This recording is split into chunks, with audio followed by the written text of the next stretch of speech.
Sunday school మాట్లాడబాకండి. అది answer. ఆయన వస్త్రపు చెంగును మాత్రము ముట్టిన ఎడల స్వస్థపడుతును బాగుపడుతును అనుకొని వచ్చి విశ్వాసంతో ముట్టుకుందంట. ఈ కార్యము చేసిన వారిని ఆయన కనుగొనాలని చుట్టూ చూస్తున్నాడు. ఎవరు ప్రభువా, నన్ను ఎవరు ముట్టుకుని బోల్డ్ మంది మీద పడుతున్నారండి. మీరు మరి అలాగ మాట్లాడతారేంటండి? కాదు కాదు కాదు, ఎవరో విశ్వాసముతో నా దగ్గరికి వచ్చారు. నా వస్త్రపు చెంగును ముట్టితే మాత్రమే స్వస్థత వస్తుంది నమ్మి ఎవరో తాకారో, ఎవరు విశ్వాసంతో వచ్చారో, ఎవరు ఆశతో వచ్చారో, ఎవరు ఆటంకములు అధిగమించి వచ్చారో, ఎవరు నన్ను తాకుటకు ప్రయాసపడుతున్నారో, ఎవరు నా వస్త్రం ముట్టుకుంటే చాలు అని విశ్వసిస్తున్నారో వారి వైపు ఆయన చూస్తున్నాడా? డబ్బులున్న వారి వైపా, తెలివైన వారి వైపా, బాగా పాడగలిగిన వారి వైపా, మాట్లాడగలిగిన వారి వైపా, చమత్కారంగా ప్రసంగించగలిగిన వారి వైపా? కాదు, విశ్వాసముతో తనను తాకుచున్న వారి వైపు దేవుడు చూస్తున్నాడా? ఈ ఉపవాస కొడుకులని టార్గెట్ అదే. నేను మా సంఘంలో చెప్పాను ఆ మధ్య మాట, నన్ను తాకు ప్రభువా, నన్ను దర్శించు ప్రభువా, నన్ను ముట్టుకో ప్రభువా. ఇంక మీ ఊర్లో అయితే ఒక నన్ను ఎత్తుకో ప్రభు అని కూడా దేవుని స్తోత్రం. హల్లెలూయా.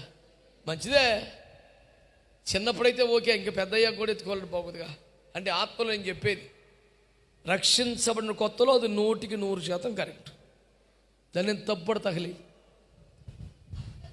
కానీ ఆత్మలో ఎదిగి 20 సంవత్సరాలు అయిపోయి 25 సంవత్సరాలు అయిపోయేవాడు ఇంకా ఎత్తుకో అంటే కుదరదు. చిన్న గొర్రె పిల్లను నేను యేసయ్య. మరి ఎప్పుడు అవుతావురా పెద్ద? బాప్తిసం మంది 15 సంవత్సరాలు అయిపోయింది, సిగ్గులేదు ఇంకా చిన్న గొర్రె పిల్ల అంట. ఇంకా మెల్ల మీద కూర్చొని మోయబడే రకం కాదు. నీ రాజును భుజమున మోసే ఆ స్థాయికి నీవు వచ్చేసేయాల. చేతులెత్తి స్తోత్రం చెప్పండి గట్టి. హల్లెలూయా. నీకు ఎప్పుడైనా రోడ్డు మీద గాడిద కనపడితే నాకన్నా ఇదే బెటర్ అనిపించిందా? అనిపించదు. అనేకమైన జంతువుల కంటే ప్రభునెంతో శ్రేష్టముగా హల్లెలూయా అంటావుగా. మరి గాడిద చేసిన పని ఏం చేయలేకపోతున్నావు? ఎప్పుడైనా కాకి వస్తే అబ్బా ఎంతటి ధన్యజీవి ఈ కాకి, నాకిట్టి సౌభాగ్యము లేదే, ఆహా కాకి నువ్వు ధన్యురాలు అంటావా? అవా నేను అనేకమైన పిచ్చుకల కంటే వీటికంటే శ్రేష్టం.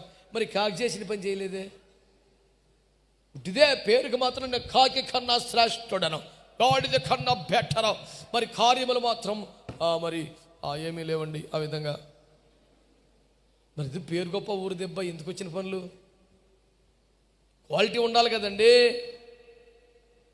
పరీక్షలు రాసిన పిల్లగాళ్ళు ఎవరినంటే సరే సూపర్ రాశానంటాడు, ఆ నెంబర్ పేపర్లో ఉండదు.